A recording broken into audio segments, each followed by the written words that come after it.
Monday, September 23rd, 2024, Monaco 64, home of alternative economics and contrarian views. Well, we're going to be looking at Israel today, and nothing to do with their conflict with the other countries around the region in which they're in, but more to do with the monetary system. Yes, we've seen some very interesting news out of Israel that was put out there by Rafi Faber and also Willem Middelkoop from the Netherlands. And it's to do with the ownership of gold and silver in Israel. Before I go further, though, I like to say this is not going to discourage me from trying to keep stacking gold and silver. And I don't care where the price really is. The price is just a signal of how under threat the fiat currency system is and the banker system. And that's why I'm still affiliated with gold investments in the UK and Miles Franklin in the US. And if you're looking to add on or start stacking gold and silver, go to the description of this video, and all the details are there how to get in touch with gold investments in the UK. I've been dealing with them for over 20 years. They've been in business for almost 45 years. It's a family-run business, and you can always try to negotiate, get the best price from them. They will match other dealers. And also Miles Franklin in the US, family-run business. They've been around for over 30 years as well. I think they were founded in 1989. So back to gold, back to the state of Israel. And one thing I like to say first is that I'm not criticizing the Jewish faith or anything. I'm criticizing here the state of Israel. And I think the purpose of the state of Israel, if you look back in history, was for the Rothschilds to have a presence in that part of the world. And why would they want a presence in that part of the world? Well, because, as Halford Mackinder said, the country that controls the walled island controls the world. And you just have to look at a map of where Israel is to see how strategic it is.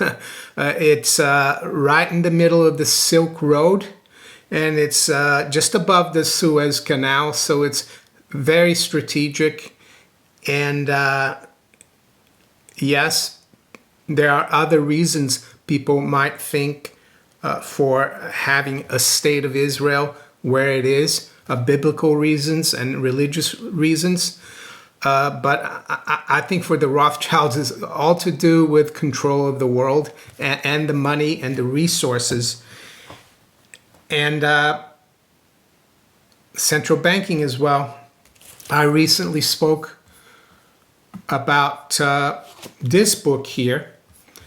Well, back on 18th of September, I'm going to put the video I did up in the cards, and you see the real purpose of the Federal Reserve and this book, Our Crowd, and you'll see how instrumental the Rothschilds have been in creating the Federal Reserve, in running the Bank of England, in running the gold market in London. They've been running, well, they haven't been for 20 years, but since the beginning of the 20th century, they were running the price fixing mechanism that has become the price fixing mechanism for the LBMA. 20 years ago, of course, the FT said that gold was going, that it was pointless to hold gold. And it noted here that even NM Rothschild has quit the gold market, right? They quit the LBMA. But I don't think they quit. They just went into the background and let the banks, the bullion banks, do their dirty work. And because they know that without gold, you can't control, you can't control really the world. And he who holds the gold controls or makes the rules, right? And also, he who controls the money doesn't care who's in, who makes the laws. That's what Lord Rothschild said in the 19th century. And so what's come out of Israel? Well, I saw this morning from Rafi. Owning gold or silver soon to become illegal in Israel. And I recommend you follow him on Twitter or X and have a look at it. He translated something that someone in Israel who's a libertarian posted. It's all in Hebrew, and I don't understand it, but I trust Rafi Faber to tell the truth. So I retweeted his post. I said, the state of Israel proves that gold is a threat to statists and authoritarians. It's not just a pet rock, another reason to own it. So I see that Willem Middelkoop, who's also a gold proponent, right? He's written a lot about gold and the system. He's involved in the mining business. He retweeted something from Efrat Fenigson, who is a podcaster in Israel. I think she's a libertarian. She's a Bitcoin maximalist. Unfortunately, they're not planning to ban Bitcoin in Israel, but according to her, they're gonna limit. Or according to William Middelkoop, it says, warning, it's starting. According to this Israeli publication, and he's quoting it, it will also be prohibited to possess significant amounts of cash substitutes. Well, they're not cash substitutes, they're cash. What we have today that's called cash is just promissory notes for debt. Debts that are backed by nothing, of course. So gold, silver, metals, coins, etc. I'm not sure if they've added Bitcoin to it. Is it possible they're going to do the same thing here in the UK and in the US? Yes, it is possible. I'm not discounting it, but it's not going to discourage me from accumulating more and more gold and silver as much as I can. I know it's getting more and more unaffordable, of course, because our currencies are going down the toilet. And I think that's why this is happening in Israel. And why is Israel significant? Well, just look at the major boulevard in Tel Aviv. It's called Sderot Rothschild Boulevard. It runs right through the heart of Tel Aviv. So, yeah, and who controls the central banks? Well, read this book and listen to my video from last week, and you'll find out. And another interesting thing to say about Israel and their central bank is that Stanley Fischer, he was the head of the Israeli central bank, but guess what other central bank he was the vice chairman of? Well, the Federal Reserve. So it doesn't really matter here. The central bankers are in charge of all the countries in the West, and they're getting desperate. And it doesn't matter. And I think, unfortunately, Israel could be a signal, but we're going to have to keep an eye on it. And they are desperate. And why do I think they're desperate? Not just on the silver side, which I spoke about I posted on Saturday a really popular interview, it seems, right now. Up to now, we've gotten 43,000 views. It's with David Jensen. He's been covering the LBMA and the Bank of England for years. And he says the London bullion market has sent gold and silver supply to the moon. And I think they're desperate because it's such a leveraged paper market that they've had to have Argentina help out. Argentina has moved, I think, almost all its gold reserves, and Argentina doesn't have that much gold. It only has, according to the statistics here from Wikipedia, It's not even in the top 30. Argentina has 61.7 tons of gold, and the Bank of England holds 4,800 tons of gold. But you can see here from the Bank of England statistics that since November last year, their holdings of gold have gone up by about 7 million troy ounces, which is about just under 200 tons. So I think Argentina is giving a helping hand to the central bankers. And what do I think of Milei? Well, I think Milei is controlled opposition, to be kind to him. I don't want to say what I think about him. The man who said he was going to abolish the Central Bank of Argentina. Well, where was the first place he went after he was inaugurated as president of Argentina? Well, he went to Israel. And when he went to New York, who did he meet in New York? Bill Clinton. So yeah, totally controlled opposition. The guy who wanted to abolish the Central Bank of Argentina is helping the granddaddy of all central banks, the Bank of England, keep this endless supply of gold and silver going. And I think they're really desperate because I think the Bank of England is scraping the barrel because Argentina has very little gold reserve. As you can see, it's number 47 in the world. And the Bank of England has supposedly in their LBMA approved vaults or whatever, they've got 4,800 tons. So why do they desperately need 48 tons or 61.7 tons from Argentina?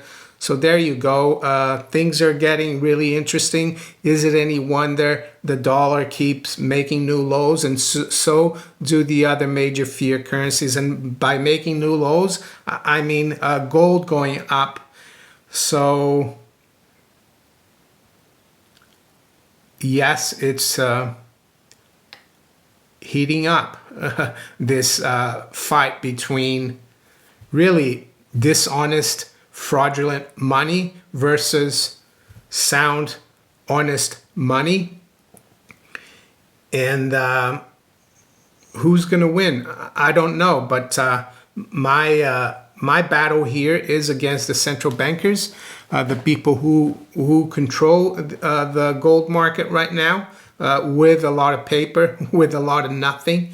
And why are they being challenged? Well, I think they're being challenged by people who are probably not that much better than they are morally, i.e. the Chinese, the Russians, but people who don't want to be controlled by the bankers in the West, and we're in the middle of this.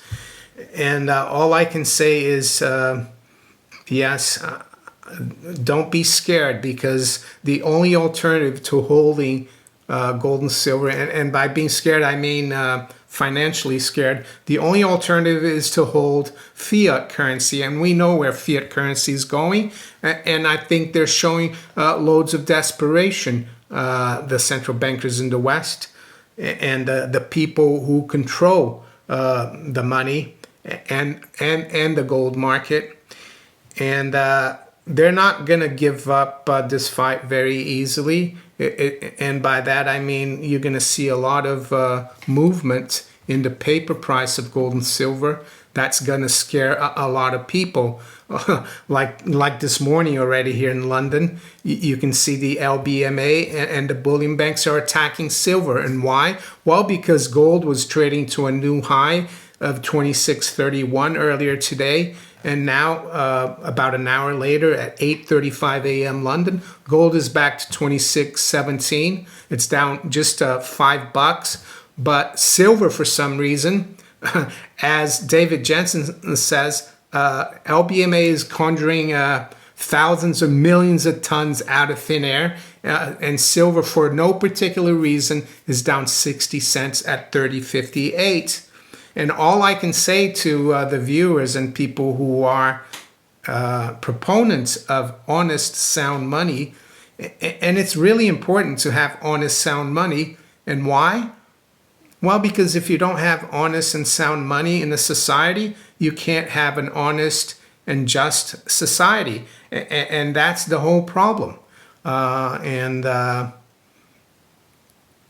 again, I'm not saying the Jews are doing this. It's the bankers, the Rothschilds. I'm not even sure that they're real Jews. It's like a lot of the bankers that are not Jewish. Are they really Christian and moral? So yeah, don't get me wrong. I'm just observing the way they act in the financial realm. So very interesting goings on. And I think this news about the state of Israel banning or limiting the ownership of gold and silver is very important. And here for the UK as well, we're going to have to keep an eye on what they do on October 30th. Yes, it is concerning. Is it time to leave the UK, or is it time for Rafi to leave Israel? Well, that's up for him to decide. I don't think he will. And time to leave the UK, I don't know, because if it's happening in Israel, if it happens here and in the US, you can bet it's going to be bad everywhere. So I'm not sure what to say about that, but it's not going to scare me from jumping off the Titanic. And by that, I mean jumping off the fiat currency dollar system and going on to a gold lifeboat, gold and silver lifeboats. So there you go. Let's quickly look at the markets then, just before we wrap up here for the day. Well, gold is at 26.15. It's down $7. And yes, you can bet the bullion banks and the BIS are involved in the paper market, and that's what they do. They need to control the price. They don't want people getting physical, and there's no better proof than the Bank of Israel or Israel trying to limit gold and silver ownership. Silver is at 30.55. Stock market is down a little bit. The Dow futures down 43. The Nasdaq is up 15. S&P is actually unchanged for the day. What about the currencies? Well, the pound is down 0.4%. The euro is down almost 0.5%. So yeah, the dollar is rebounding a little bit here. Versus the yen, the dollar is pretty much unchanged. What about crude oil? Well, WTI is at 71.01. That's down 0.25%. Brent is at $74, down slightly. And high-grade copper is down 0.8%. And yeah, I'm going to wrap it up here and wish you all a very good day. Take care. Bye.